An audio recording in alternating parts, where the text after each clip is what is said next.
నమస్కారం RTI 9 news కి స్వాగతం.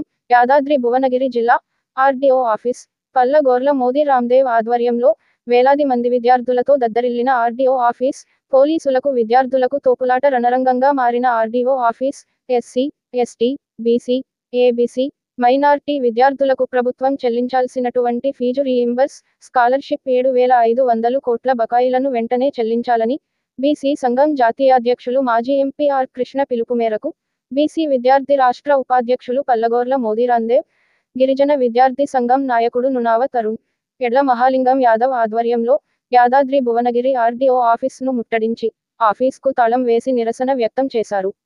వేలాది మంది విద్యార్థులు ర్యాలీగా వచ్చి గేట్లు దూసుకొని డిఆర్డీఓ ఆఫీస్ ముట్టడించారు. పోలీసులకు విద్యార్థులకు తోపులాటతో డిఆర్డీఓ ఆఫీస్ రణరంగంగా మారింది. గిరిజన విద్యార్థి బీసీ విద్యార్థి సంఘం నాయకులను అరెస్టు చేసి పోలీస్ స్టేషన్కు తరలించారు. అనంతరం ఆర్డీఓ ఆఫీస్లో వినతిపత్రం ఇచ్చారు. విద్యార్థుల సమస్యలు వెంటనే పరిష్కరించాలని, లేని ఎడల ప్రభుత్వాన్ని అట్టుడికించి ధర్నాలు, రాస్తారోకోలు, బందులు చేస్తామని హెచ్చరించారు. ఈ సమావేశంలో గిరిజన విద్యార్థి సంఘం జిల్లా ప్రధాన కార్యదర్శి నునావ తరుణ్ నాయక్, బీసీ యువజన సంఘం ఉమ్మడి జిల్లా కన్వీనర్ ఎడ్ల మహాలింగం తదితరులు పాల్గొన్నారు.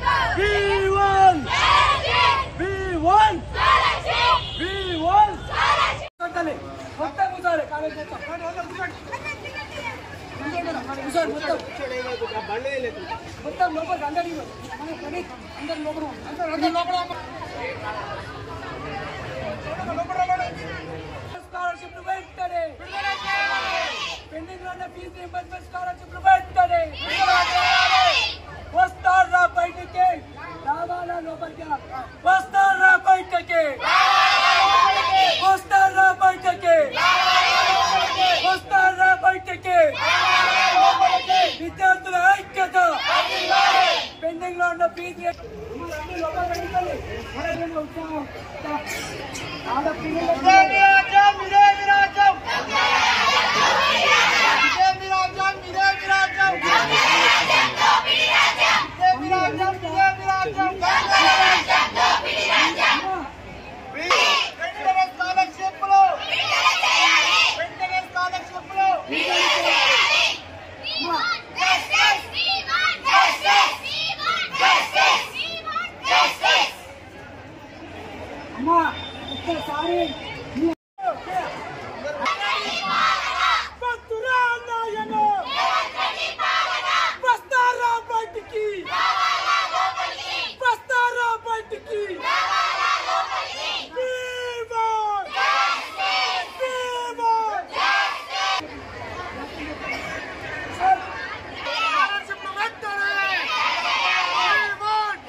విద్యార్థుల ఐక్యత.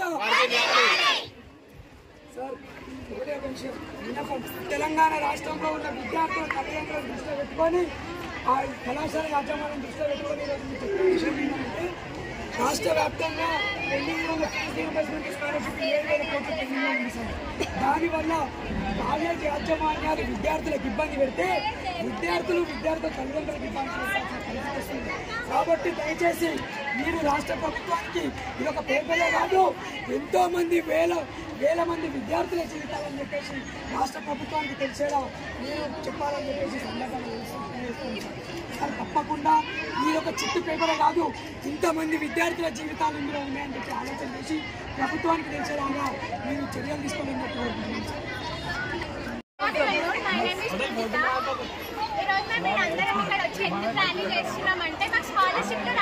ఇప్పుడు కాదు, మేము డిగ్రీ ఫైనల్ ఇయర్. ఇప్పుడు ఫస్ట్ ఇయర్ నుంచి మాకు స్కాలర్షిప్ రావట్లేదు. మేము చాలా ఇబ్బంది పడుతున్నాం. మా పేరెంట్స్ కూడా చాలా ఇబ్బంది పడుతుంది ఫీజెస్ కట్టడానికి. సో అవి రిలీజ్ చేస్తే బాగుంటుందని మేము ఇప్పుడు ఎండలు ఇక్కడికి వచ్చినాము. ఇది final year, first year second year కూడా మాకు రాలేవు, అందుకే ర్యాలీ చేస్తున్నాం. మా యొక్క ప్రత్యేక ధన్యవాదాలు. ఎందుకంటే ఇక్కడ ఎంతమంది విద్యార్థులు ఎట్లా సఫర్ అవుతున్నారు, ఇంతగానో మంది విద్యార్థులు. రేవంత్ రెడ్డి గారు మీకు మరీ చెప్తున్నాం, రేవంత్ రెడ్డి గారికి ఏం చెప్తున్నామంటే, ఇది మీ పార్టీ మీటింగ్ కాదు. మీ పార్టీ మీటింగ్లో మీరు 500 ఇచ్చి, ఓ కోటర్ ఇచ్చి, బీర్ ఇచ్చి, బిర్యానీ ఇచ్చి వెళ్ళకొచ్చినట్టు కాదు. విద్యార్థులు వాళ్ళ సంకల్పంతో వాళ్ళ హక్కులను మీరు కాలరాస్తుంటే దాన్ని తట్టుకోలేక ఈ ఎండల నడి రోడ్డు మీద వాళ్ళు ర్యాలీలు తీసి మరి కిలోమీటర్ దూరం ర్యాలీ తీసి మరి ఈరోజు మండల ఆఫీస్ ముట్టడికి వచ్చిర్రు. విద్యార్థులు, ఆడపిల్లలు, మగపిల్లలు అందరూ కూడా, బాయ్స్ అండ్ గర్ల్స్ అందరూ కూడా ఇక్కడికి వచ్చిర్రు. అంటే వాళ్ళందరికీ కూడా ఈ ఎండలో ఇంత దూరం వాళ్ళు నడుచుకుంటూ వచ్చిర్రు అంటే వాళ్ళ యొక్క హక్కులను మీరు కాలరాస్తున్నారు.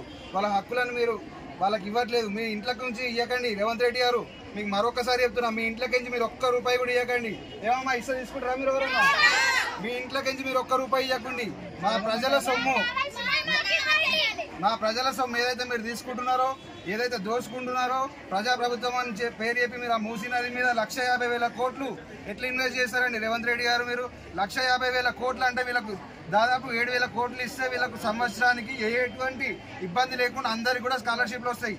ఈ లెక్కన 200 సంవత్సరాలు వీళ్ళందరూ కూడా ఇట్లనే విద్యార్థులందరూ కూడా ఎవ్వరు కూడా ఏ ఇబ్బంది పడకుండా వాళ్ళందరికీ కూడా స్కాలర్షిప్లు పడతాయి.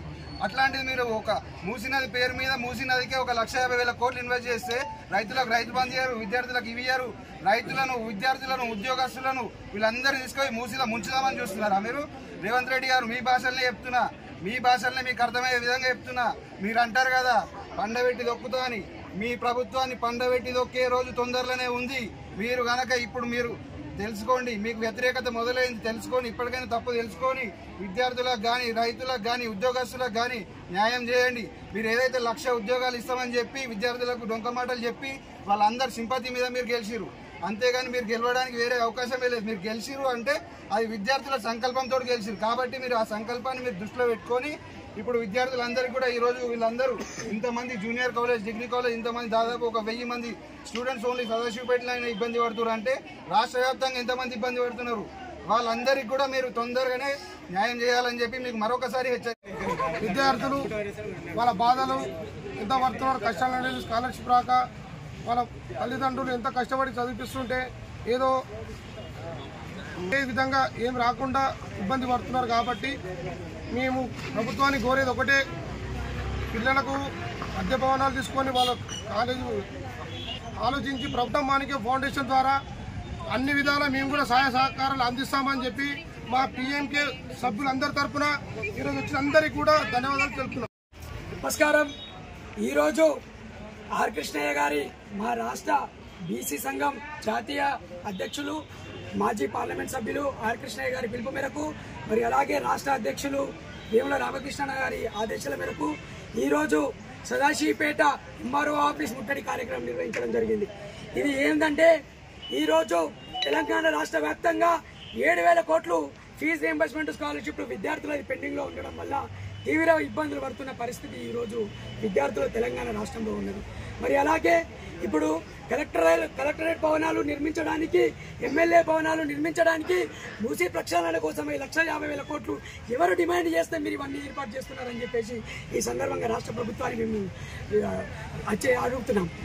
విద్యార్థులకు 7,000 కోట్లు రిలీజ్ చేస్తే ఎంతో ప్రశాంతమైన జీవితం వాళ్ళని సాగిస్తూ వాళ్ళ విద్యను కొనసాగిస్తూ పై చదువులకు పోయే పరిస్థితిని ఈరోజు రాష్ట్ర ప్రభుత్వం అడ్డుకుంటుందని చెప్పేసి ఈ సందర్భంగా సిగ్గుచేటుగా భావిస్తున్నాం ఈరోజు ప్రభుత్వాన్ని.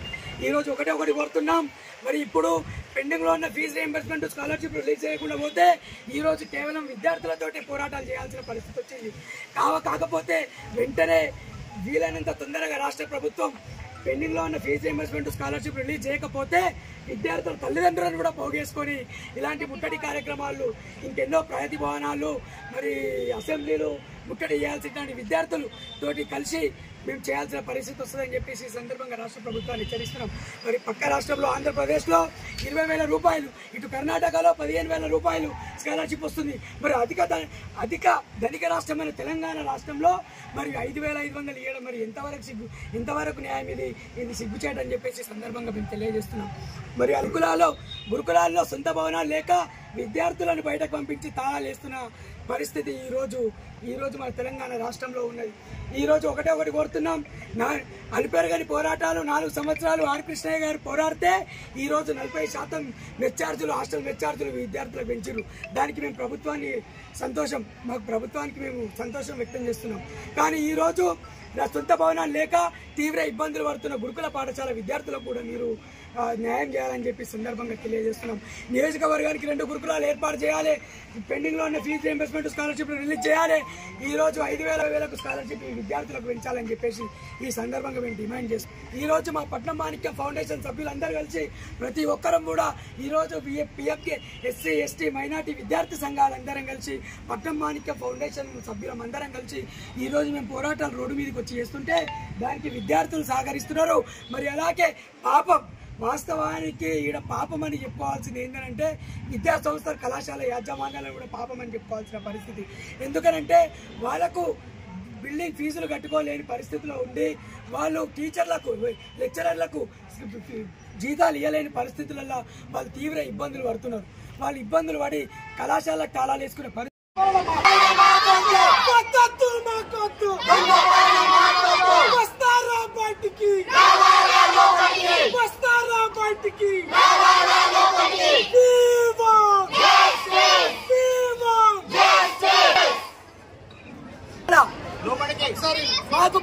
మాకు పెండింగ్ లో ఉన్న తమ్ముడు ఒక్కసారి వస్తారా బయటికి, విద్యార్థుల ఐక్యత, పెండింగ్ లో ఉన్న